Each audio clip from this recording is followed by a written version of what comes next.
এখানে আসা। আগে আওয়ামী লীগ ছিল, ছাত্রলীগ ছিল, ক্যাম্পাসে আমরা চাই না ক্যাম্পাস, আমরা চাই ক্যাম্পাস রাজনীতি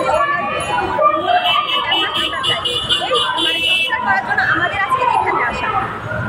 আমরা শুধু আমাদের ক্যাম্পাসে চাচ্ছি না, আমরা চাচ্ছি যে আমাদের যে মূল গোড়াটা সেইখান থেকে যেন আমাদের রাজনীতিটা উঠে আসে। আমরা যেরকম আমাদের আইডিপিতে আগে গভর্নমেন্ট রাজনীতি চলতো, কিন্তু তখন কোনো ট্যাগ লাগানো হয় নাই, কিন্তু বর্তমানে সেখানে বিএনপির কিছু লোকেরা বড় করে ট্যাগ লাগিয়ে দিয়েছে। কিন্তু কেন? যেখানে আমাদের ক্যাম্পাস আমরা চাচ্ছি সেখানে তো আমাদের আইডিপি গভর্নমেন্ট আমরা